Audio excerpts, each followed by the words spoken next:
Hello, you're very welcome to AFI Weekly here on the Under Centre podcast. Dara here with you. I have a full house tonight, joined by Reen, Fionn, and Alex. Lads, how are we doing? All Fantastic. Very well. Excellent, excellent. Bit of a contrasting set of emotions here with the bottom two now this evening, I'm sure, which we will definitely get into and talk about in great detail. But before we speak to the two lads that played last weekend, Reen, how are you, pal? Yeah, not too bad. Just keeping up with the action on the old social media this week. Some cracking games to get our teeth sunk into this week. So, yeah, looking forward to it.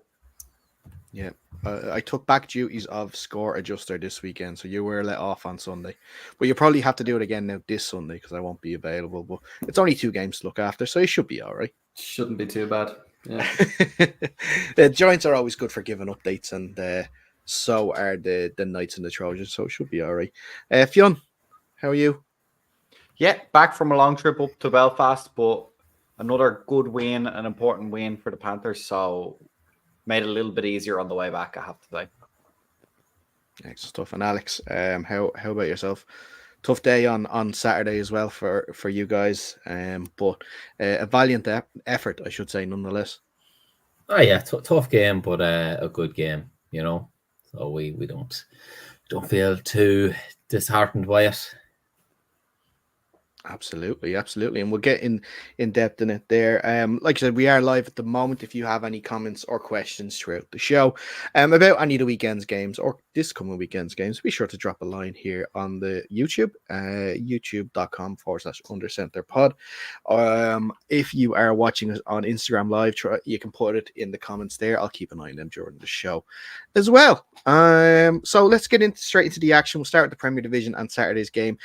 And probably the big result from Saturday, the South Dublin Panthers travel up to Belfast to Derrimore to wreck the homecoming of the Trojans, winning by 7 points to 6. Fionn, break it down for us, your analysis of the game on Saturday. Yeah, I think the scoreline belays the weather conditions. I think both sides would admit to that. The running game was strong from the Trojans. I think they would have preferred to be able to air the ball a little bit. It certainly looked like they could have aired the ball a little bit. But from a Panthers point of view, I think we're very, very positive. Number one, it's 4-0, unbeaten. There's conflicting reports about whether that's ever been done before by the South Dublin Panthers. I heard our colleagues on the domestic game, Ian claimed that it had been done before, and his source was a Panthers from within the Panthers organization. Now, I don't know who that is because all of my sources are telling me that is the first time that it's been done. So, look, either way, we're going to be aiming to try and make it 5-0. And that probably definitely has been done. We can put a nail in that one. So, look, game-wise, offense, I think a lot was made about maybe the offense slowing down. And while the Trojans played pretty well on defense for the first half of the game, I think the Panthers had 4 red zone trips, only 1 touchdown. So offensively moved the ball really well. I think more the conditions, in fairness to the Trojans, they made the stops when it really, really came down to it. But we do feel like the conditions maybe hampered the offense a little bit. A couple of near misses, a couple of little bit of a slower play because of the ball. And obviously a lot of people will have noted 4 turnovers on our side. So that's something that hasn't happened too much this season, and we're looking to clean up. Defensively, I think we played an absolutely great game.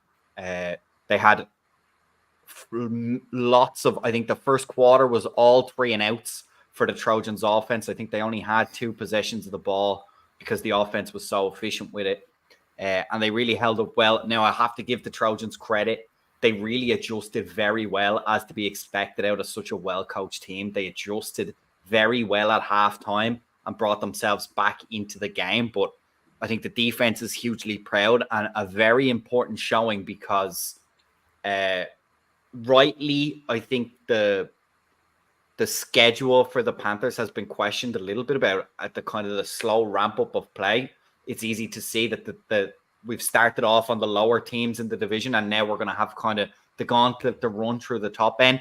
And the offense played really well through those games, putting up 30 points and above in all of those. So I think the questions were starting to be looked at of, well, where is the defense? A lot of people wondering exactly where the Panthers stack up. And so defensively, it was important for us coming into one of these first big challenges to be able to hold up well first half we're amazingly proud of. And then the second half then just became a battle, a slog. The conditions, the pitch was quite wet, and it wasn't a full-on lashing rain, but it was a super wet, fine rain that kind of hung around all day. So overall, a good game. I know the Trojans will probably have a slightly different perspective. I've seen some of the stuff that came out on media, and I'm not going to contradict anything that they said, but look, on the Panthers side of things, we really feel like we had a very good game. We felt like, especially the first half, we were in control of that game. We were a little bit disappointed to only have a 7-0. And we felt justified that we only conceded 6 points. A huge stand by the boys going for that 2-point conversion. We have a comment from Owen. Where's James? Yeah, so we were looking for some guests maybe to come on and speak a little bit, as I kind of said throughout the season. As the new boy on the roster, I don't want to make too many sweeping statements or inflammatory comments, so I like to have the more veteran lads come on and do that. So we did float it out. Unfortunately, most of the lads, the kind of the captains and Coach O'Sullivan himself wasn't available for this week. James's name was floated. He's been banned off several social media websites and is also on a watch list for several other of our podcasting colleagues. So we decided to take the PC route. We're going to leave James in the Panthers group chat and enjoy his ramblings, shall we say, in there. We're maybe not going to air it quite yet. I don't think the Irish population is ready for that kind of truth telling, as he often calls it in the group chat. All football related, I will say, before any speculation goes on as to what his social or political standings might be. It's all football related, but it is equally as wacky and off the wall. So we had good banter with James on the bus home on the way from Belfast. Excellent stuff. Lads, before we talk a little bit more about the Panthers, I want to talk a bit about the Trojan side of things here. Obviously not what they wanted for their homecoming game against the Panthers. Obviously a game that they would have liked to won, but also for the fact that they lost this same fixture last year and then was turned around in controversial circumstances. But I want to go to the decision towards the end of the game to go for 2 points after the touchdown instead of kicking the extra point, and especially in the conditions like Fionn has described and how bad they were, to maybe just try and kick the extra point. At worst, you get out there with the draw, especially now when you look at it in terms of, if you want to look at it in terms of, seeding for the semi-finals, they want to get ahead of the Panthers now. They're further ahead of them in points. Also, they're now behind them in terms of the head-to-head record as well. So that decision, do you think, and I'll open up to Alex or Reen, whoever wants to go first, do you think maybe this decision could come back to bite them when it comes towards the end of the season? It could, but at the same time, I think they probably made it in a mindset of, well, it doesn't matter. We have the finest legal team in all of Belfast. We're going to litigiously go through this match and find somewhere where we can get the result overturned. So ultimately, win or lose doesn't really matter. No, but you have to make sure Fionn is registered coach to be in that coach's box there now as well on that. I think that's you check it. You go on the registry, no problem there. Yeah, I think you're registered coach for the Pirates though, maybe not for the Panthers. Transferred. Everything is transferred. But jokes aside, it's look, you're gonna have to live by them decisions and die by them decisions. Every team at some point in a season will have to make a decision whether they go for a win or just take the tie. Given that there's no overtime in our league, I don't hate going for the win. A tie, tie is not really anything. It's the famous quote, it's like kissing your sister. Nobody wants a tie. So I can't really blame them for going for the win. But it could, given where they are on the table, they could be counting on that half win later on in the season. That extra point could be the difference. So they might come back to rue the day, but ultimately these decisions have to be made. So can't get on them too much for that. Yeah, before we move on, let's all be honest with ourselves. We've all been around the AFI for a long time now. Extra points are not a given in any league in Ireland. So I do understand going for the 2 point. I'm not sure what their process has been coming up to this game, whether they've kicked extra points in the last, but some teams just don't send out a kicker for the extra point. It's always 2 points, no matter what the situation. So if that's the case, then I totally understand it. Yeah, look, I will also say, lads, it was set up off a fumble on the 25-yard line. So I do think with the time that was remaining, I can see the logic in going for 2 there. The Panthers had been moving it, and as you said, but as I already said, and as people noted, we were struggling to convert in the red zone, right? And as much as the 1-point conversions aren't gimmies, neither are the field goals. So I think the Trojans kind of reckon this might be our last chance to get in the red zone, and they'd rather have kind of a full field to defend and try and hold out and hope that there's at least or at most a field goal opportunity for the Panthers, and hope that is as difficult as it is. And so I do see the strong logic in going for 2. You're not only just trying to win the game, of course, but also it puts that little bit of extra pressure on our kicker if we get down there and we feel like we're being held up kind of 20, 30, 40 yards out with kind of a minute left to go on the clock. That's really a pressure kick in really miserable conditions. So I think there is, in fairness, I would say the 2-point was the most logical one to go for, especially because then you open yourself up then that on the flip side, right, as you're driving down at a tie, you're still open to that situation, but it means you don't get a win then if the field goal's missed. So you might as well try and play from an advantageous position. So I kind of agree with them on that one. Okay, fair enough. I just my own personal opinion. Obviously, hindsight is 2020, and it's great. And obviously, the emotion of at the time of scoring the touchdown, they probably thought that they can go on and win it. All they had to do was punch it in from 2 yards. But just in an already low scoring game in conditions like Fionn said, yeah, to make the Panthers have to come out and score again in a game that they've only scored once. I know, Fiona, you did say you marched down the field and had multiple drives in their red zone, but you still didn't punch it in those times. Exactly. So, to sort of make them do that to get the win and at worst come out of it with a draw as well, I think in hindsight is a better decision. They're probably the coaches there with the Trojans are thinking the same thing too. And look, listen, we'll see. You can see the table at the side here anyway, that they are in fourth and they are not comfortably in fourth. Obviously, the Admirals are still dangerous, and the Knights, who we'll get onto in a little bit too, are playing extremely well. But, especially now that the Admirals are only 1 point behind, whereas if you got the draw, it could have stayed those 2 points, and, the Panthers would have been down on 7, so it still would have been reachable. Yeah, it's asking now for a lot of things to go your way to get that favourable sort of, it looks like it's going to be, either third or fourth for them at best at this stage now. Maybe even third is out of reach. We'll have to see. But, a game, yeah, that I'm sure if they could make the decision over again, they might do. I don't know, or they might not go for it. But on the Panther side of things, Fionn, you've already mentioned it, but I'll talk to Alex and Reen about this. 4-0, a fantastic start to the season. They've got a game coming up now in 2 weeks against the Minotaurs, which they will fancy to win after beating them earlier on this season as well. So the prospect of going 5-0 is a realistic possibility, and getting.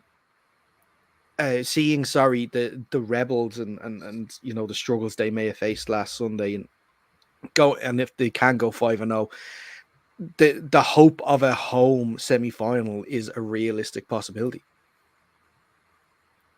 Yeah, it's not totally out of the question, to be honest. They'll be looking at that Knights Rebels result and thinking, we have an opportunity here to go ahead and take that overall second position with a good run down the stretch. So yeah, it's going to be super interesting coming into that game. I think the Panthers and the Rebels probably both have that game circled as being a must win on the calendar, because that's certainly how it feels. Yeah. I think, look, the Panthers at 4-0, the confidence is going to be high. I think, probably going into the season, they probably saw themselves as contenders. I think that maybe the rest of the league media mightn't have seen it the same way. But now, given that they would have had that confidence already, they've now got the sort of results to back it up. And when you feel that good and your play is backing it up, you can really just, play with like complete freedom, and it really opens up and allows you to be better even than you already are. So I certainly think they're right in contention for a home playoff spot, and potentially a trip to the bowl at the end of the year. Fionn, anything more to say on the game before we move on? No, that's really, I think it's fair to say, look, we've got ultimately the top three teams is the last three teams that we have to play. So that's going to be difficult. Or sorry, at least we have to play the Rebels and UCD and also Admirals, right? So at least one of those teams is going to miss the playoffs. And we're just hoping to maximize the amount of points we can get. But we always knew coming into this season, it's interesting that the Knights' performance against the Rebels obviously is great for them. But, we felt like we knew our strengths. Coach O'Sullivan is a fantastic coach. He knows how to maximize those strengths. So we felt like we had a great opportunity against both UCD and the Rebels, even preseason. So we're not reading too much into the Knights. Again, in this league, it can be very week to week in terms of who's available, who's not available. It's not a professional league, so it's lads on holidays, it's people unavailable, it's not just injuries. So we are fully aware of the depth and the talent that both the Rebels and UCD have, but at the same time, we reckon we have, if not totally matched across the board, we know how to maximize what we do really well, and we think we can be a serious competition for both those teams, both this year and in the playoffs as well.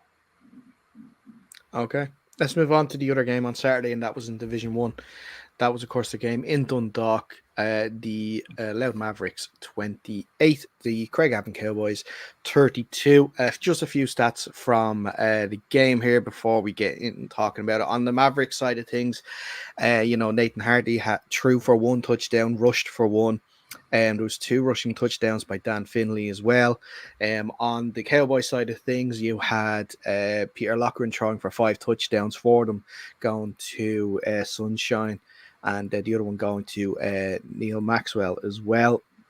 That connection between Sunshine and Peter Lochran is probably the best across both divisions at the moment. They've combined for, I had it there, I think 14 touchdowns already this season, which is just crazy.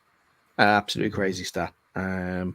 Alex, though, your point of view, before actually I get your one, we had one here from one of your guys, Alan Minto, and he mentioned there, and this is what we talked about in the preview last week, that missing the Jets game showed in the first quarter.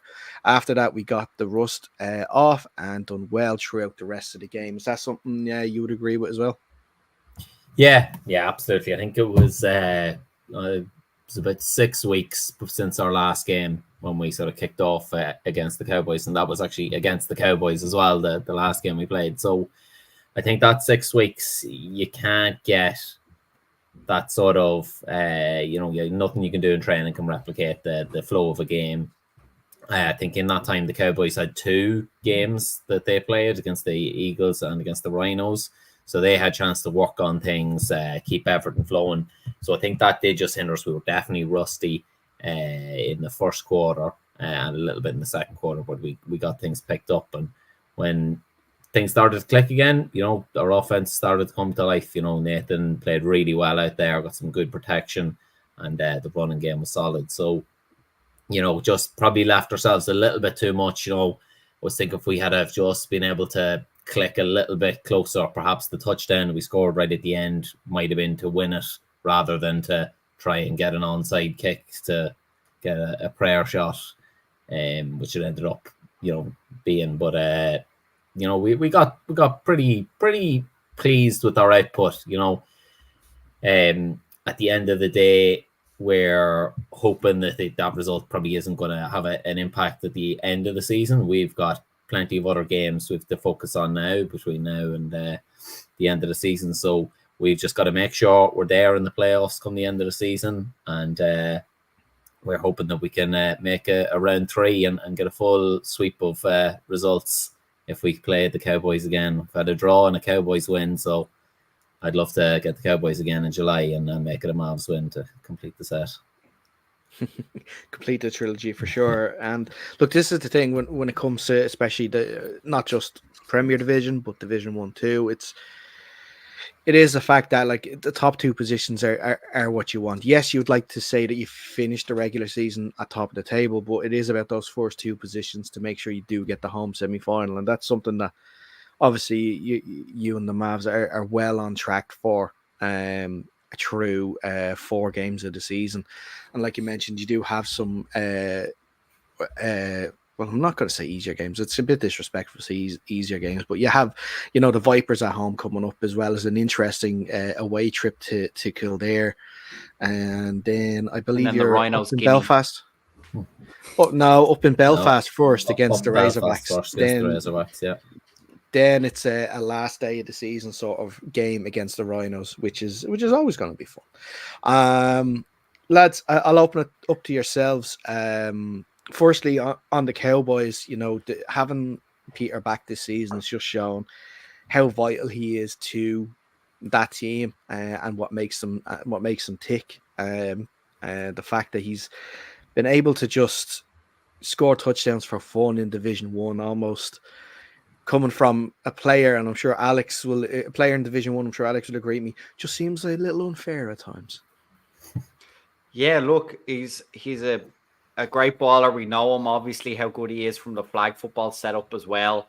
I think anytime, especially in Division 1 and even in the SBC, if you can air the ball out and do it really efficiently, it causes all sorts of imbalances.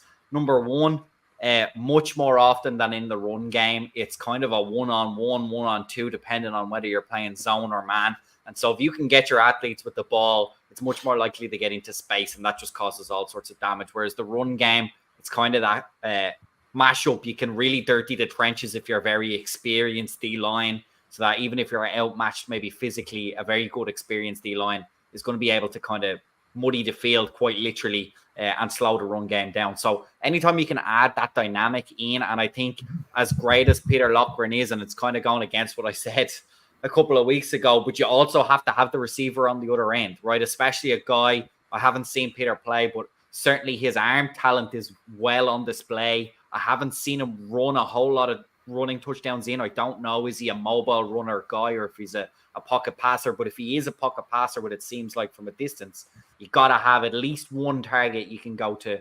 I suspect he has a couple. I apologize to any of the lads there that I'm not able to name, but for sure, Sunshine, as you said, has been an amazing connection from.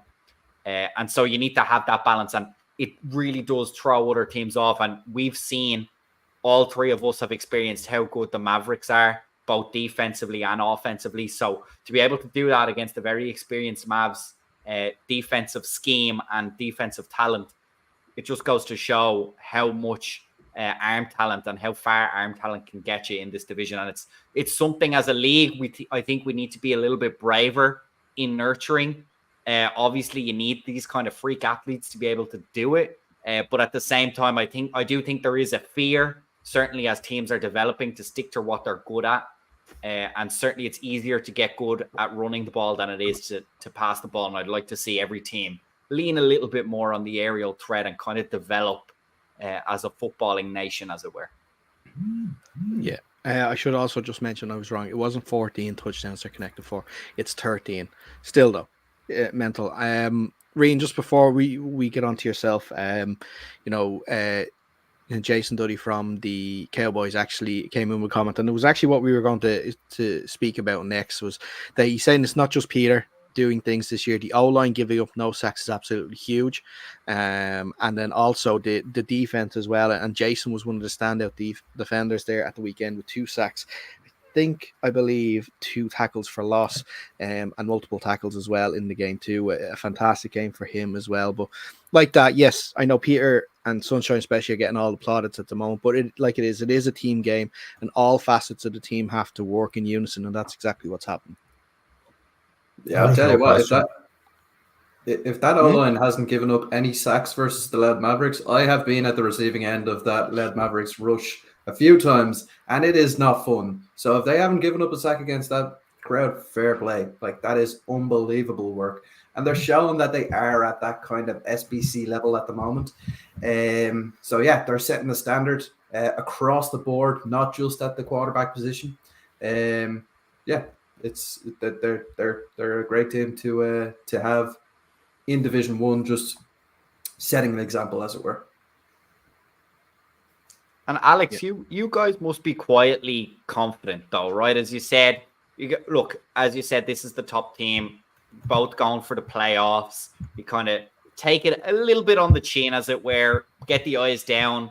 Plenty of games still to go that you need to make sure you clear those hurdles and make sure you are playing playoff football. But at the same time, it must feel good to know you didn't play two of your best quarters. You still managed to put up 28 points against what is a very well-rounded team. And ultimately run the game extremely close right up to the end. So that must be something nice just to have in the back pocket. You probably won't go into it too much now, but confidence-wise, plenty you guys can still take out of that matchup. Yeah, look, a theme of the team talks from the captains, whenever in the dressing room, was we're not disappointed, but we're disappointed. You know, at the same time, you're obviously always disappointed to lose, but the performance itself was encouraging, and I think we've plenty more work to do. We now know more things we have to work on. Again, every game you can learn from. See of a couple more things that we can improve on and get better on, and we know that we've got 4 more games now to play to make sure, and we got to do our job and make sure we're there at the end of July. And if the Cowboys are there, great. We'll be ready to have another crack at them. If it's someone else, then let's go. Yeah, excellent. Okay, let's. We're still in Division 1, so let's have a chat about the first Sunday game, and that is the Kildare Crusaders 28, the Wexford Eagles 29. Stats wise, I haven't got a whole lot from the game. Neither side have been able to get back to me about exact scores. I have a little bit of info though with Jordan Farrell throwing for 2 touchdowns on the day, especially with Craig Dooley scoring 2 rushing touchdowns as well. Wello had up to, I think, 167 rushing yards. The 2 passing touchdowns, I believe, were to Sidney Pindy and Ben Costello. On the Eagles side of things, it was a back and forth game, both sides scoring and then the other one answering back with a score. But with less than a minute left, the Eagles are just over a minute left, I should say. The Eagles had the ball on their own 3-yard line after turning over the Crusaders, and they drove up the length of the field with Doran Traynor scoring with just 9 seconds left to put the Eagles 1 point behind the Crusaders. In this scenario as well, they decide to go for 2 instead of going for the draw. It works out with Kyle McLaughlin passing to Terry Kerry to secure the win for the Crusaders, or not the Crusaders, sorry, the Eagles. A really topsy-turvy game, I guess we could say surprise result as well. Absolutely, we'll say a surprise result with the form that Crusaders had shown in the last few weeks, and then obviously if we just look at, if we're going by recency sort of bias here with the disappointing defeat the Eagles had up in Craigavon.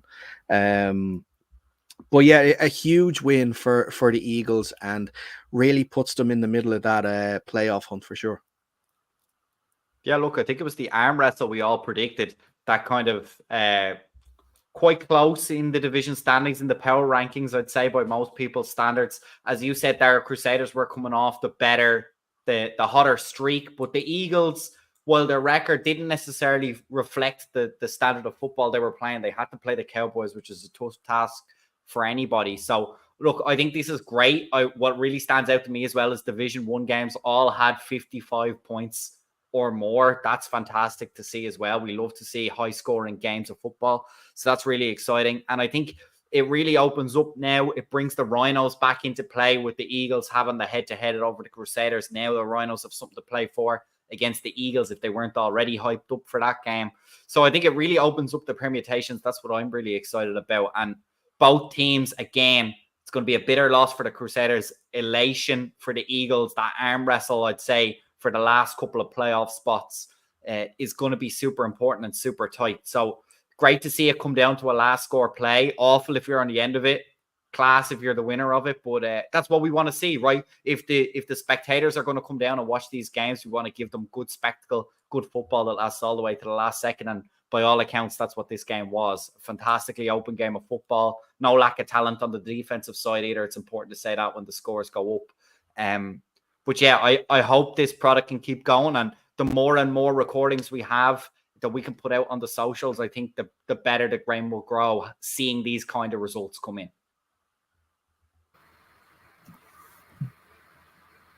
You're on mute there, Dara.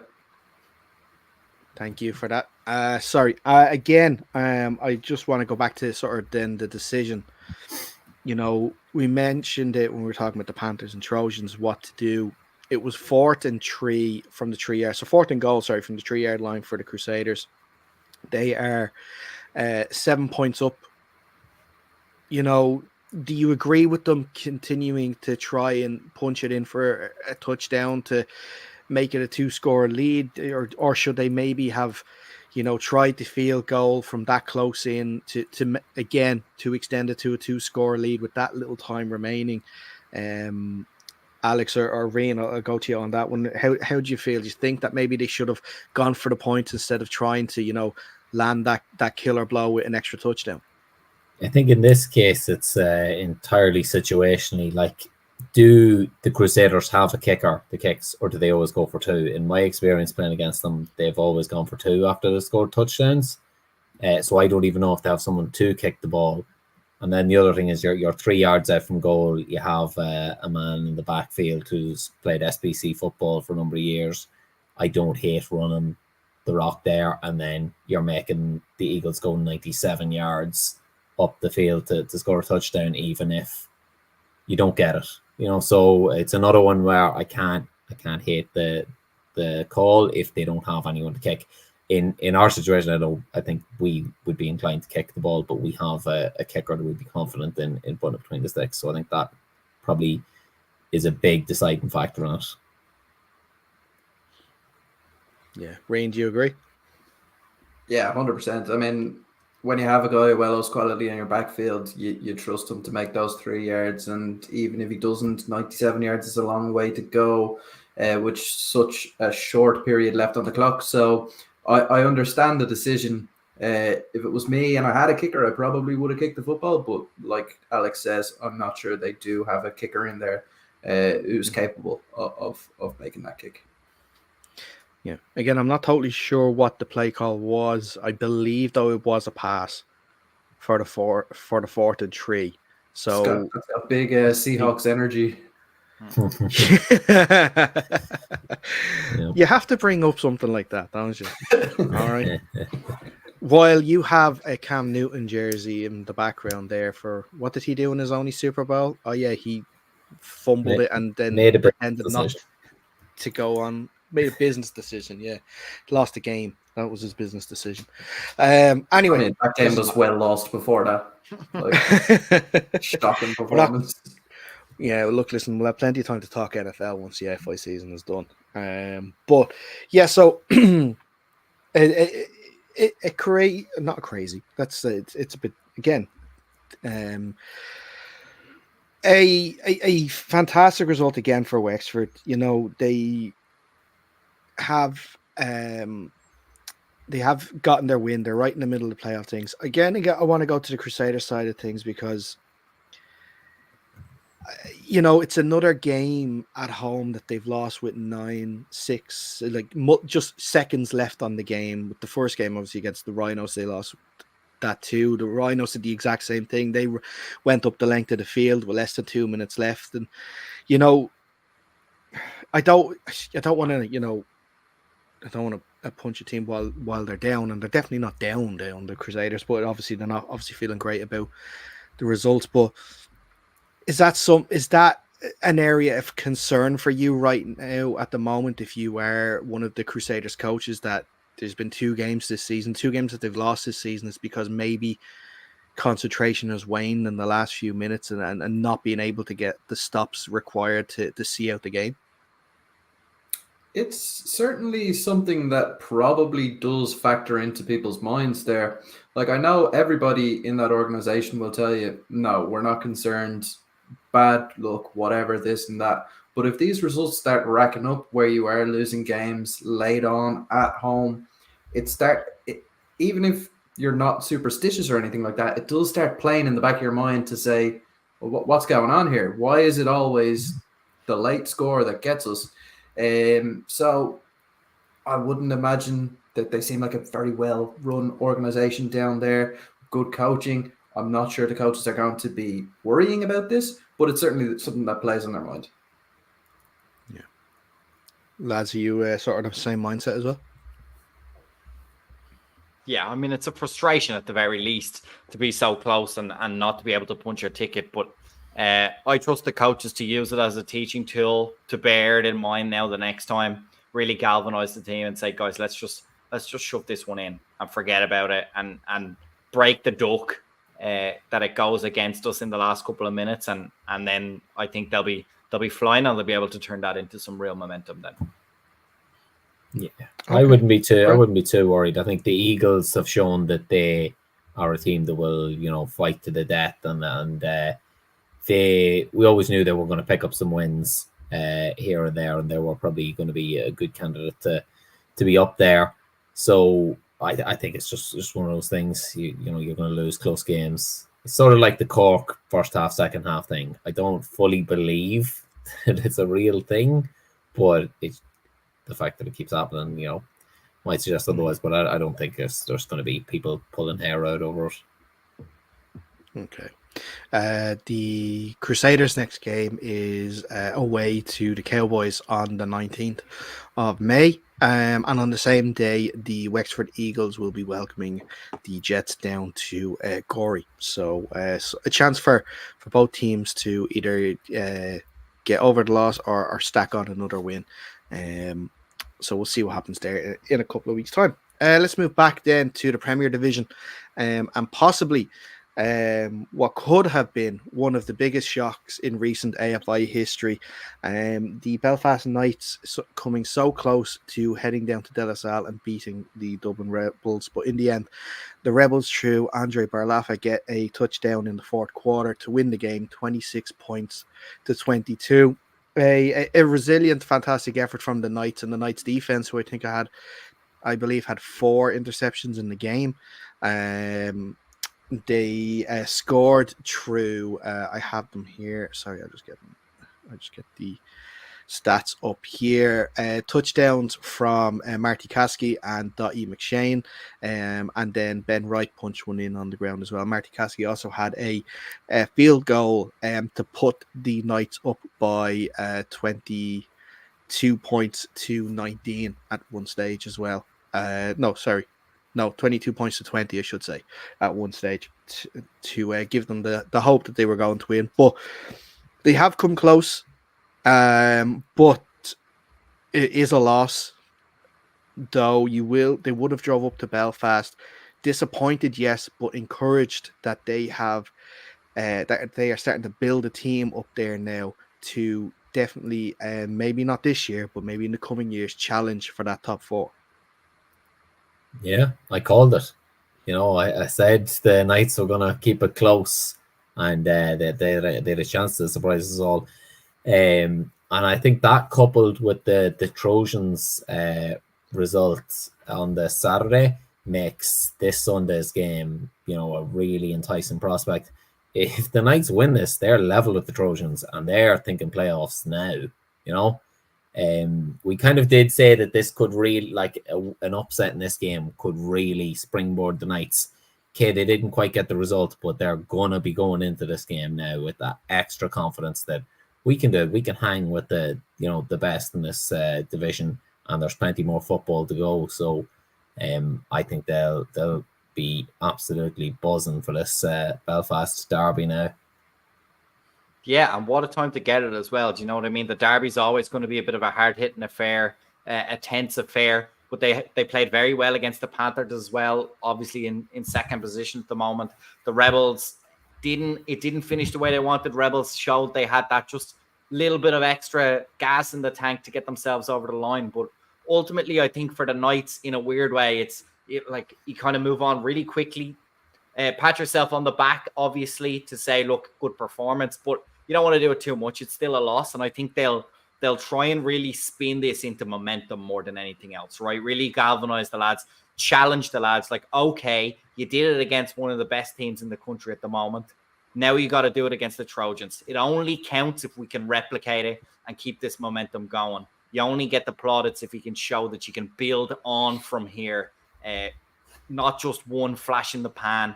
They've slowly built. This is, I think, the most momentum they've had, in my opinion, but they've been building it over the last couple of games. So I think they should be proud, but not to rest on their laurels too much. I think really now push yourself, challenge yourself to do a little bit better, and I think it's there for the taking. But they're going to have to play to that level every week now till the end of the season if they really do want to keep their playoff hopes alive. Yeah. Just confirm, there was 4 interceptions from the Knights in that game. Josh Harvey got 2, Kenny McLean and Aaron Black also 2 forced fumbles and a sack. They can confirm as well. They said they couldn't confirm at the time if there was more or not. On the Rebel side of things, things had been going sort of so well since the opening game against UCD. They had beaten up on the Trojans. They had beaten up on the Vikings as well. Is this a game that for me, I don't know. Is it a game that you sort of not worry if you're the Rebels, because the Knights have played them quite closely the last 2 years, but we jokes are made, and it's taken with a light touch about the knee injury to Ty. Having a non-mobile or stationary quarterback, and now look, listen, he can still move a bit, but he probably he's nowhere near the full tilt he has been before the injury. Would you think at any stage that the Rebels are considering maybe lightening or limiting the pitch count for Ty to probably make him a little more effective in games, and maybe start bringing in some other ideas of maybe Greg Johnson or Sam Doran to take a few more snaps at QB? Well, look, I know the lads had snaps at QB in the Knights game. I saw a couple of the stats come in, so they are certainly doing that rotation. I think it's a conversation probably between the Rebels coaching staff and Ty, given that he is also part of the Rebels coaching staff to all intents and purposes. So, look, he's clearly comfortable. I think I have to maybe put a little bit of throw a bit of cold water on this. I'm not reading too much into this. Look, the reality is the Rebels put up 26 points. They got the win. The Knights played very well. They took advantage of their strengths, and they made life difficult for the Rebels. Ty didn't have his best game, but he is playing injured, and you could argue he dismantled the Trojans on one leg. So it's not to say that the injury is so severe that he can't dismantle teams. I think if this was his first game back after the injury, then maybe that narrative is a bit more warranted. Me personally, I think, look, it's only 8 games, but at the same time, it's 8 games of the season. It's hard to absolutely steamroll everybody all the time. They showed the running game was strong. It dug in when it counted, and it got the ball over the line for the winning score. And so from that perspective, from my perspective, I'm not that worried about this Rebels performance. I do still think they're a serious contender and a serious challenger. And I personally won't, and I don't think the rest of the Panthers will be looking at this game saying, there's the wounded animal of the Rebels. Instead, we're going, okay, it just goes to show us if we take advantage of where we're strong, we can certainly make this a competitive game, which we already thought we could. So I don't think you can read too much in. Maybe the guys have a different point of view, but I think this is going to be slightly sensationalized because it is one of the big two. And the Knights were perceived a little bit lower, but to be honest, I don't buy into any of that. Yeah, personally, I agree. Like, I like a bit of drama and conflict and saying, "Oh, the Rebels are on the way down." But at the end of the day, a W is a W. the Knights. No disrespect to them, but they have been a bit of a bogey team for the Rebels in the past couple of years. So yeah, I think they're just going to move forward onto the next one. Yeah, that's all I really have to say. Yeah, Knights always play the Rebels well. Strong defensive line just seems to limit what their offense can do, even when Ty has both knees. So, and as for a pitch count, I don't think wild horses, let alone a coach's pitch count, is going to keep Ty Henry from the field. So, good luck with that one. That's yeah, it's more of a fantasized sort of view of it. It's not actually probably something that's coming from a sense of reality that's that we're going to see. But just to mention as well, we mentioned the night scorers on terms of the Rebels, Craig and Dan Johnson, as well as Grant Shute, all scored passing touchdowns from Ty. Andre Barlafa, of course, I mentioned, got a rushing touchdown as well for to sum up the Rebel scoring. Next up for both teams, we are going to speak about it a little bit. The Knights play the Trojans this weekend, and then on the 26th of May, the Rebels welcome the Cork Admirals to De La Salle. But before that, they will have their you can call it, I guess, friendly exhibition game against North Central College, isn't it? That's the name of them, isn't it? I should have really done my research on this. Hold on, I have it here. Don't worry. Here we go. North Central College are coming over to play on Saturday, the 11th of May. That is this Saturday at 4 p.m. in De La Salle. Anyone who's around at the weekend is, of course, welcome to attend. So let's move on then to the final game of the weekend, and that, of course, was the Antrim Jets at home to the Vipers. The Vipers coming out on top by 48 points to 26. Again, disappointing for the Jets in terms that they've lost the game, but encouraging that the fact that they are scoring points. Another game where they've scored over 20. The well-established lack of numbers sort of catching up with them in terms of having to play both sides of the ball, which means the defense are probably tiring a little bit in the second half. Should also mention before we actually get into the analysis of the game, the one thing that you hate to hear about, of course, is injuries, and Ryan Mulholland from the Jets unfortunately suffered a pretty bad leg injury on the day and was taken to hospital straight away, I believe. So he's obviously going to spend a good bit of time away from the game. We wish him a speedy recovery, and hopefully we do get to see him on a football field soon, whether that is just spectating or playing, hopefully sooner rather than later. So all the best to him and his recovery. But like I mentioned, the Jets and the Vipers get that win that they want to kickstart their season. The first win of the year, scoring points, multiple rushing touchdowns for the team. I have the stats here from this one for them. Gavin Weatherall scored 2 rushing touchdowns, as well as Josh Reed. He had 2 rushing touchdowns. Gary Melly and QB Dan Danwoski scored a rushing touchdown. Josh Reed also had a 30-yard catch, I believe, too. As well as that, continue his MVP day. Also, thanks to the Vipers for the stats. Josh had 9 tackles in the game, with 2 tackles for loss and 2 forced fumbles. Also on the defense, Cahill Curran had 9 tackles as well. Charlie Carlin had a forced fumble.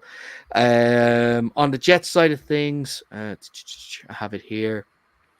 Scott McLean had 1 passing touchdown, to Joey Howe.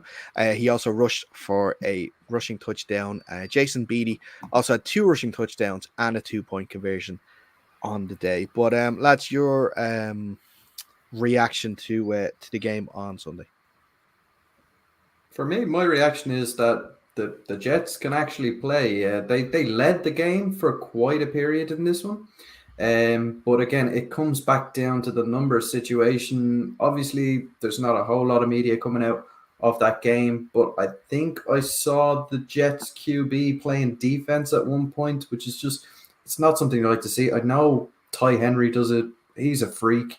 Like, it's tough when you get to that position and you have to start putting in like players who do not play positions. It just becomes untenable. And the Vipers really ran up that score at the end of the game, which just puts into perspective the kind of struggle that the Jets are facing at the moment in terms of players. But the Jets should take some positives out of this game. You know, they led, they scored points. It is going to be a tough season for the rest of the season for them, but they just need to start taking positives from every game going forward. Yeah, look, they shut me up as well. I've decided they've proved themselves now. This is another impressive scoring day for them. Really limited numbers. I think I saw a picture. I don't know if it was before or after the game. Only 17 players. We know how hard it is to play that. So, look, things like the fourth quarter are going to happen when you're playing both sides of the football. It is what it is, but I don't think now I have much less doubt about their ability to fulfill the season. It's going to be tough. It's probably not going to be filled with wins, but they seem to be able to score and move the ball while they're fresh and make the games at least exciting and competitive. And if they can hold on to one of these, maybe they can drag themselves back off into the neutral or the positive numbers on the points. And I think that will be a good season for them. I think that should be the aim. Hang around, rebuild in the offseason and take it from there. But yeah, I think from my point of view, I'm going to stop questioning their ability to fulfill the matches now. They've proved it to me. I told them I'd do it if they did prove it. For me, this is enough now this weekend to say at the very least they're going to start all the games. And then it won't be up to them whether they can finish it. Of course, unfortunately, injuries and stuff are going to cause mayhem. Go on, Ryan, what are you going to say? I still have one thing. Jets, fulfill the fixture versus the Cowboys. Do not just take a forfeit. If you're going to fulfill fixtures before and after, try and fulfill that game. Please. It's just better for everybody. The more football everybody gets, the better. So, obviously, I'm not suggesting that the game against the Mavericks was a tactical forfeit or anything like that. That's what he's doing. That's what he's doing. AFI collusion. Somebody investigate him. Well, please, if Alex it's is staying very quiet in that corner there now. Yeah. Look, I mean, the Jets have scored 50 points in the last two games, which I think if you said to anyone before the season would be surprised at that, and they have conceded 112 in those same two games. But look, it's you're just taking each game as it comes now. The target this season is never going to be how many points you can amass. It's just get on the board, get in there, see what's working, and just work to fix it for going into next year. It's good to see that they're fulfilling fixtures. Good to see that they're scoring points. So that's all you can hope for. And going forward, if they can build that base up, I think both teams were relatively light on Sunday. We all know what that's like. But if they can bulk those squads back up, then the important thing is scoring the points and fulfilling the game so that you'll have the players there, the core that you have will still be there when you try and build up and come back to it. For the Vipers, sorry, go on. Sorry, go ahead. Right. Yeah, for the Vipers, look, it's a good win. Get your first win on the board. That always feels good. You're not sort of languishing toward the bottom now. They've jumped a couple of spots now because of that draw as well against the Giants. So that just puts a positive outlook on your season, and just now try and build from that platform that it gives you, and see how high you can get up in the seedings for the old Shield, and see what you can do in postseason football. Yeah, I think they try and hang on for a home Shield fixture. I think that would be a great season for the Vipers, and I think it's within reach. They just got to stay consistent now and take the points when they play the teams that are around them. Yeah, and should the Alex alluded to it, should also mention the numbers for the Jets are sort of well established and sort of well known, but the Vipers also were struggling with numbers. And they, I think, only had numbers in the teens show up on Sunday as well. So for them to be able to fulfill the fixture on their behalf too, and being able then to score as many points as it did is credit to them too. So hopefully, that gives their lads the morale boost to continue on for the rest of the season too, because fixtures for them are going to be tough as well. Coming up for both sides, like I mentioned. They both play again on the 19th of May. Like I mentioned, the Jets are traveling down to Gorey to take on the Eagles, and the Vipers are traveling to Dundalk to take on Alex's Mavericks. That's all the games to review. Thankfully, because we've gone way over time tonight, we only have 2 games to preview this week. So I have the Division 1 standings on the screen at the moment. So let's talk about the Division 1 game. The Causeway Giants welcome the West Dublin Rhinos to Lime Park playing fields on Sunday afternoon. The Giants are coming off a fantastic 64-24 victory against the Jets a couple of weeks ago. They are currently unbeaten as well, with 2 wins and a draw, sitting happily there in second place on 5 points. The Rhinos, despite winning their first game of the season against the Crusaders, have gone on a 2-game losing streak, losing to the Crusaders in their home fixture, and then to the Cowboys a couple of weeks ago, also at home. You could probably say, lads, a start to the season that both teams did not envision happening in terms of where they would be at this point, which kind of makes this game all the more interesting. Yeah, I mean, the Giants will be coming in full of confidence. The Rhinos, maybe not so much. I'd say they were probably hoping for a 2-1 start versus a 1-2. But like we keep alluding to, as the shows go on, it was the toughest stretch for the Rhinos coming in. Giants maybe arguably had a nice, comfortable start to the season. So, yeah, look, we'll have to see. It's going to be an interesting battle. Certain people amongst the Rhinos organization will be expecting me and Fionn to both go for blowout victories for the Giants, because apparently we hate the Rhinos. Yeah, it's going to be an interesting battle. Well, it seems like the most obvious call for me. It's second from top against second from bottom. That's got to be a blowout win. Unbeaten against very beaten. What are you going to do? Yeah, look, I think it's the Giants' chance now to sort of show what they're made of. All respect to their previous opponents. They are sort of teams you'd figure to be on the bottom half of the table at the end of the season.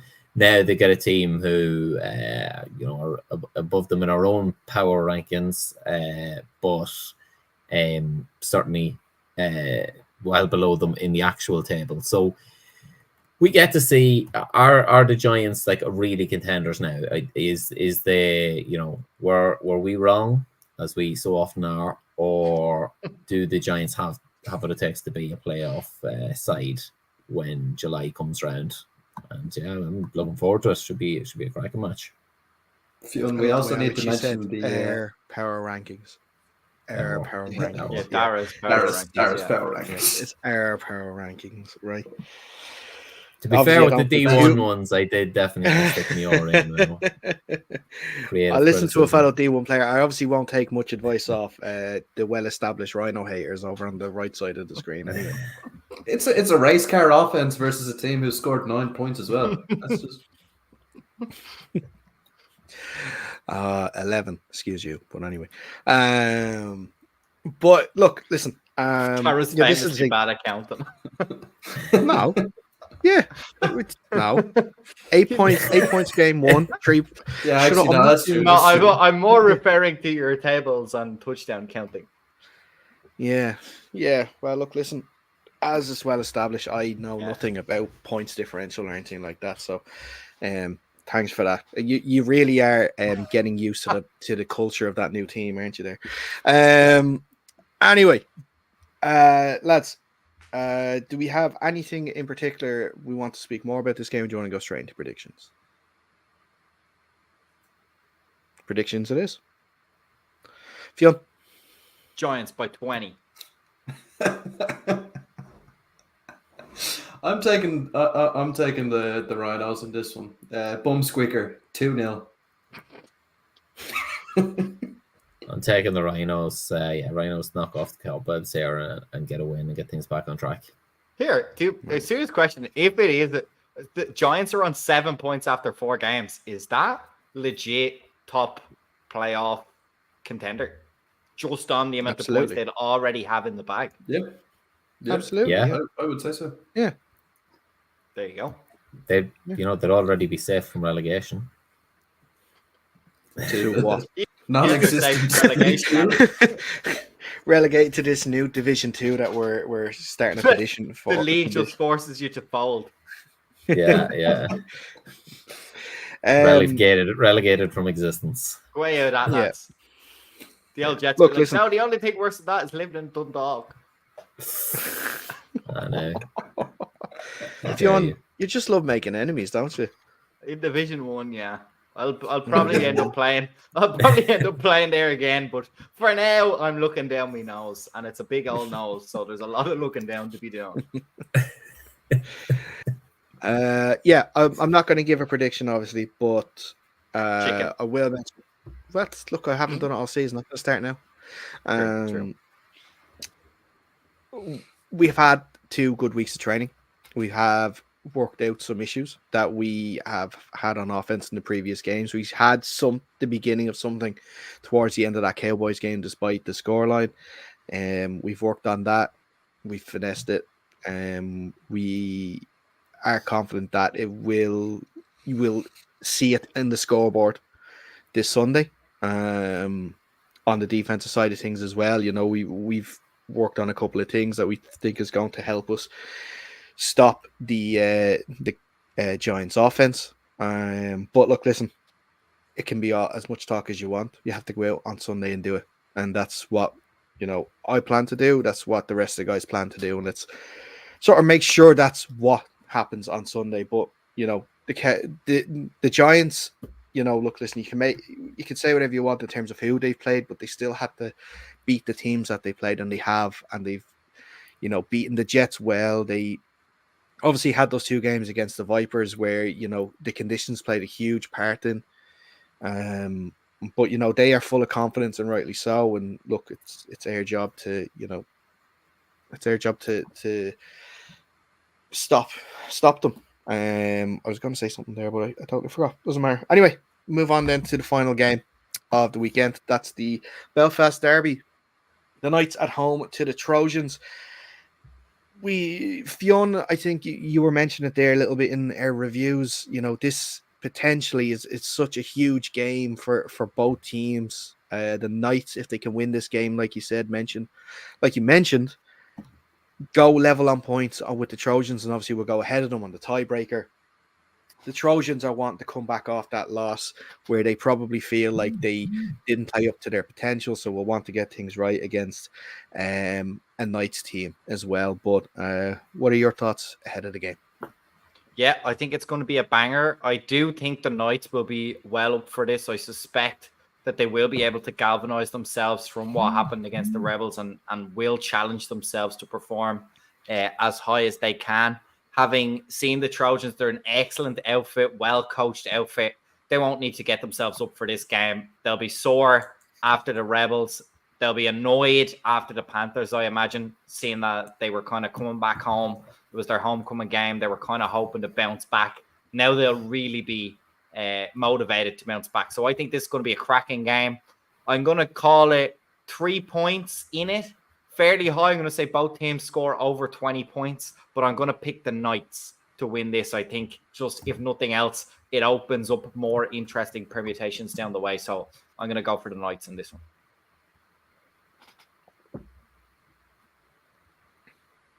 That's Yeah.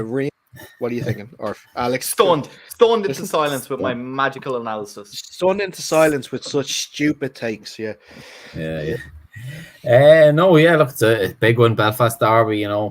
big one for the city. You know, is Belfast green or is Belfast what's the color between Black and yellow, black and yellow, black and yellow. Orange? Getting into Yeah. Is Belfast black or is Belfast green or is Belfast orange? Oh no, wait! I've stepped into a Oh, 6-yard quagmire here. What have I done? No, they should be a cracking game again, and they're literally down the road from each other. The two clubs, so they're close rivals. They've probably been in the same division for years now, so they know each other well. They always say have respect for each other, but at the same time, this is probably the game that the teams look forward to on the calendar the most when the schedule gets released.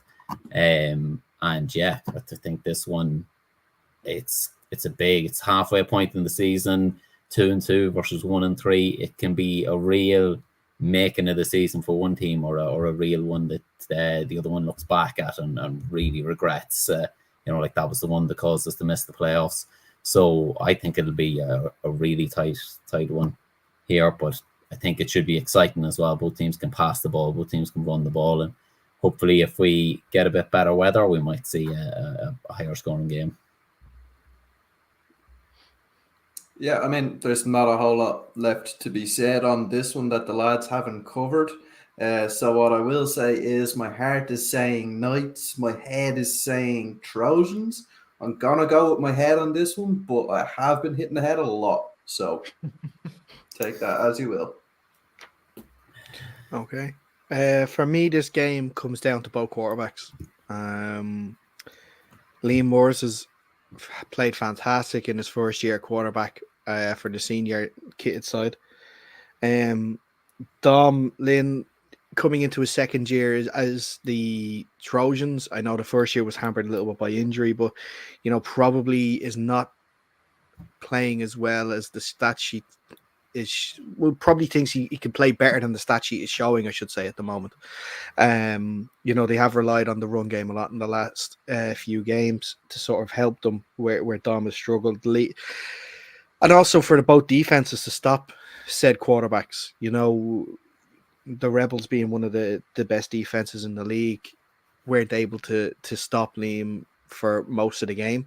I know they turned him over twice, but he still was able to go up and down the field. Can the Trojans do that with their defense? Or what? I'm going to go for a surprise in this one. I'm going to go for the Knights to win as well. I think that I know how good the organization obviously is with the Trojans and stuff right now, but after their good start, something just seems to have stalled the last couple of weeks. And I don't know if they have it figured out yet. If they can get the running game going and start running over the Knights defense, it's going to go a huge way to winning the game. But we've talked so many times about that Knights defensive line for sure. It's so hard to run on and it's so hard to beat. So again, tight game, but I'm going to go with a Trojans win, maybe by a field goal. I'd say the Trojans or the Knights win this game. Did everyone else give their predictions? Sorry.